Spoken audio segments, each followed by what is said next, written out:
The Guidelines tool in Ibex provides an easy way to create and edit guidelines in the workspace. I can activate the Guidelines tool, and I get the guideline parameters in the ribbon. To start, I can create new horizontal and vertical guidelines by selecting those options. The active guideline is shown in a highlighted orange, and all other guidelines are shown in red. I can click to drag any guideline in the workspace. When I select it, I now get the position here in the coordinates. So in this case, I have a vertical guideline. I can move it to 9 in the x-axis by typing that into the vector field. If I have a guideline selected, I can also choose to delete it by selecting Delete Guideline. I have the ability to rotate guidelines by adjusting the angle field. In this case, I have the horizontal guideline selected, and I will change the angle to 45 degrees.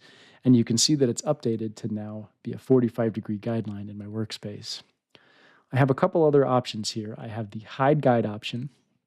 This won't hide it while I'm in the guideline tool, but when I exit, it'll hide it so that it's not visible while I'm drawing. I can also lock the guideline. This prevents it from being adjusted. Now I can no longer click and drag it or edit it.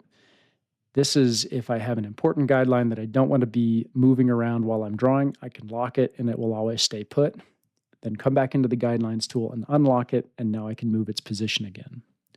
I have those same options for all guidelines. I have Lock All, which will lock all guidelines in the drawing, Hide All, which will hide all the guidelines in the drawing. So I'll enable that and then exit the Guidelines tool. And now you can see all the guidelines I've created have been hidden. When I get back into the Guidelines tool, I can see them again and edit them. The final option is Delete All. If I select that, I'm warned to confirm that I want to delete all the guidelines. If I select yes, all the guidelines I've created have been deleted. And then I can click Close to exit the tool. That's it for guidelines in Ibex.